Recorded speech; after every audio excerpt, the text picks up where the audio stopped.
Euzu billahi mineşşeytanirracim. Bismillahirrahmanirrahim. Elhamdülillah ve salatu ve selamu ala Resulillah. Değerli arkadaşlar, Hazreti Ali'den hikmet parıltıları okumalarımızın 62.sini gerçekleştirmek üzere birlikteyiz. Takip ettiğimiz kitap 2006 yılında basılmış fakat maalesef mevcudu bulunmayan, baskısı tükenmiş bir çalışma. Bu eserimizde Hazreti Ali Efendimiz'den 274 vecize yer alıyor. Her vecizenin orijinaline, Arapçasına yer verdik. Tercümesini kaydettik ve altında bize ilham ettiği hakikatleri birer açıklama niteliğinde kaydettik. 192. vecizeye gelmiştik. Efendim kaldığımız yerden okuyoruz. Diyor ki Hazreti Ali Efendimiz bu sözünde kabulul hakki mineddin. Kabulul hakki mineddin.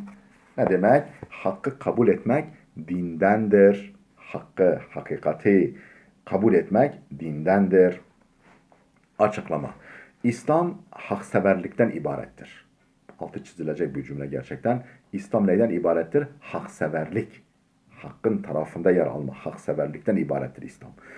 Allah'ın hakkı, kulların hakkı ve de nefsimizin hakkı yerine getirildikten sonra iyi Müslüman olmak için geriye ne kalır ki? Yani Allah'ın hakkı, kulların hakkı ve nefsimizin hakkı da yerine getirildikten sonra geriye ne kalır ki? Gerçek Müslüman her çeşidiyle hakka riayet eden, herkesin hakkına saygı gösteren, doğruyu, insafı elden bırakmayan kimsedir. Hak hukuk gözetme, haksızlığa prim vermeme konusunda çok güzel şeyler söylenmiştir. Hak hukuk gözetme, haksızlığa prim vermeme, fırsat vermeme konusunda çok güzel şeyler söylenmiştir. İşte birkaç örnek. Allah'ın namütenahi adı var, en başı hak diyor Akif'imiz. Ne diyor? Hakkın, yani Allah'ın namütenahi adı var, en başı hak, ne büyük şey kul için hakkı tutup kaldırmak. Yine Akif'imiz başka bir şiirinde şöyle diyor. Adam aldırmada geç git diyemem, aldırırım, çiğnenirim, hakkı tutar kaldırırım. Abdülhak Hamid de, daha doğrusu Montesquieu'da şöyle diyor. Bir şahsa karşı yapılan haksızlık herkese karşı yapılmış bir tehdit demektir. Bir kişiye karşı yapılmış haksızlık aslında herkese karşı bir tehdit demektir. Montesquieu. İnsan dünyada bir haktan bir de haksız olmaktan korkmalıdır. Bir haktan korkmalı, bir de haksız olmaktan korkmalıdır. Diyor Abdülhak Hamid isimli şairimiz. 193. vecize kadrul mer'i ma yuhimbuh. Kadrul mer'i ma yuhimbuh. Kişinin değeri ideali ölçüsündedir. Kişinin kadri kıymeti ideali ölçüsündedir. Efendim bakalım nasıl açıklamışız. İnsan fikren ve zihnen ne ile yatar kalkarsa onun değeri de o kadardır. Fikren ve zihnen ne ile yatar kalkıyorsa bir kimse onun kadro kıymeti de o kadardır. Yüreği yüksek idealler, yüce hedefler için atan, amacı bütün bir milletin, hatta tüm insanlığın mutluluğu olan bir kimse artık basit bir birey olmaktan çıkmış, bütün bir millet, hatta tüm insanlık kadar önem ve değer kazanmıştır. Buna karşın tek hedef ve ideali nefsini tatmin, kişisel çıkarlarını karşılamak, fani dünyalık bir haz veya makama kavuşmak olan kişi de o amacı kadar önemli ve değerlidir. Tüm himmetlerini şahsi menfaatlerine indirgeyip odaklaştırmış böylelerine insan demek bile zordur. 194. vecize kaddir fil amel tence minez zelal. Kaddir fil amel tence minez zelal. Ne demek? İşi iyi ölçüp biç ki, yani yapacağın işi iyice ölçüp biç ki hatalardan kurtulasın. Açıklama. Başarı için doğru bir hedef, iyi bir plan ve yeterli bir çaba şarttır. Bir başarı için ne lazım? İyi bir hedef, doğru bir hedef, iyi bir plan ve yeterli bir çaba. Bu üç şey oldu mu başarı kaçınılmazdır. Bu vecize başarının ilk iki şartının iyi yerine getirilmesi gerektiğine dikkat çeker. Hedef belirlemede iyi düşünmeyen, gelişi güzel karar veren kimse baştan başarısızlığı hak ettiği gibi iyi bir hedef belirlese bile ona ulaştıracak yol ve yöntemleri iyi tasarlamayan ve bunlara riayet etmeyen kimse de başarısızlığı hak etmiştir. Öyleyse bir işte küçük veya büyük her türlü yanlıştan kurtulmak, hatalardan emin olmak için ince eleyip sık dokumalı, 40 defa ölçüp bir defa biçmelidir. 195. vecize Qurbul eşrari madarrah. Qurbul eşrari madarrah. Kötü insanlara yakınlık zarar kaynağıdır. Kötü insanlara yakın durmak zarar kaynağıdır. Açıklama, kötülerden mümkün olduğu kadar uzak durulmalıdır. Çünkü karakter etkilenir. Yani insanın karakteri etkilenir. İyi ve kötü davranışlar arkadaşın birinden diğerine geçer. Bu konudaki izah için bakınız 46, 179, 196, 230 ve 274 vecizelere, bu vecizelerin açıklamalarına bakılırsa daha detaylı bilgi, açıklama bulunabilir. 196. vecizeye geldik. Qarinul mar'i delilu dini. Qarinul mar'i delilu dini. Kişinin arkadaşı dininin göstergesidir. Kişinin arkadaşlık ettiği kimse onun dininin göstergesidir. Açıklama. İyi arkadaşın önemi konusunda daha önce birkaç vecize geçti. İnsanın aklı, eğilimi ve ahlakı arkadaşından belli olur. Belli olduğu gibi insanın aklı, eğilimi ve ahlakı arkadaşından belli olduğu gibi dindar olup olmadığı da yine arkadaş edindiği kimseden belli olur. Her kuş kendi cinsiyle uçar. Güvercin güvercinle, karga kargayla arkadaşlık eder.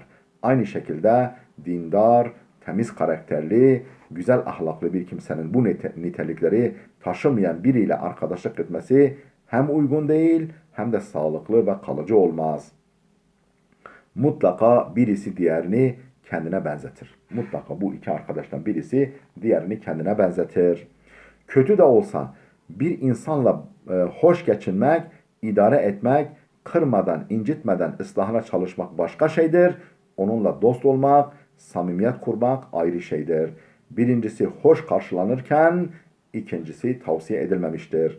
Kıyamet günü Allah'tan korkan, dini duyarlılık sahibi olanlar hariç tüm dostlar ve arkadaşlar birbirine düşman kesilecek ve birbirlerini suçlayacaklar. Bakınız Kur'an-ı Kerim 42. sure 67. ayet. Dünyada arkadaşının etkisiyle orada azaba hedef olanlar keşke falan kimseyi dost edinmeseydim diye feryat edeceklerdir. Yine bakınız Kur'an-ı Kerim 25. sure 28. ayet. 197. vecizeyi okuyalım. Kasvetul kalbi mineşşeba. Kasvetul kalbi mineşşeba. Kalp katılığı tokluktan ileri gelir. Kalp katılığı tokluktan ileri gelir. Açıklama. İnsan nefsi kendisini tümüyle serbest ve başıboş görmek ister. İnsan nefsi kendisini nasıl görmek ister? Tümüyle serbest ve başıboş görmek ister. Birisi tarafından sonsuz nimetlerle beslendiğini, bir takım görevlerle yükümlü tutulduğunu düşünmek istemez. Allah'ın ihsanı olan nimetleri gasp edercesine ve hırsızca yutmaya çalışır. Açlık sayesinde ise mülk sahibi olmayıp aksine başkasının mülkü olduğunu anlar. Yani insan aç kalınca aslında mülk sahibi olmayıp başkasının mülkü olduğunu anlar. Açlık ona acizliğini, zayıflığını, fakirliğini hissettirir. Gözünü midesindeki açlığına çevirir, vücudunun sürekli rızka muhtaç ve her an dağılmak üzere olan etten ve kemikten olduğunu öğretir. Rabbinin şefkat ve merhametine olan ihtiyacını hissettirir. Allah'ın yüce kapısına sığınmaya bir arzu ve ihtiyaç uyandırarak nefsini terbiye eder. Açlık ve tokluğun insan ahlakı ve inancı üzerindeki etkileri konusunda çok güzel şeyler söylenmiştir. Açlık ve tokluğun insan ahlakı ve inancı üzerindeki etkileri konusunda çok güzel sözler var, çok güzel şeyler söylenmiştir. Cenab-ı Şehabettin şöyle diyor, dikkat ediniz, dikkat ediniz. İnsan karnı tok iken inkara, aç iken daha ziyade imana meyillidir. İnsan karnı tok iken inkara, aç iken daha çok imana meyillidir. Cenab-ı Şehabettin. Açlık en iyi terbiyedir. Diyojenes diye bir filozof böyle diyor. Açlık en iyi terbiyedir. Bir başka Goethe isimli yazar düşünür şöyle diyor. Aşağı düzeydeki yaratıkların zekasını yalnız açlık keskinleştirir. Aşağılık düzeydeki yaratıkların zekasını yalnız açlık keskinleştirir. Tok bir hayvan korkunç bir aptaldır. Rabi' bin Enes de şöyle diyor. Sivrisinek aç olduğu müddetçe yaşar. Sivrisinek aç olduğu müddetçe yaşar. Doyduğu zaman şişer ve semirir. Semirince de ölür. İşte insan da bunun gibi doyup semirdiği zaman kalbi ölür. Rabi' bin Enes. Dünyanın anahtarı tokluk, ahiretin anahtarı ise açlıktır. Dünyanın anahtarı tokluk, ahiretin anahtarı ise açlıktır. Ebu Süleyman Darani. Açlık ile gurur hiçbir zaman bağdaşmaz. Açlık ile gurur hiçbir zaman bağdaşmaz. Yani insan acıktığı zaman artık gururlu olmaz. Yani gurur böyle kibirli olmaz. Jonathan Swift isimli düşünür böyle diyor. Değerli dostlar, bu okuma oturumumuz da burada dursun. 198. vecizeye geldik. Gelecek dersimizde inşallah kaldığımız yerden okumaya devam edeceğiz. Allah'a emanet olun.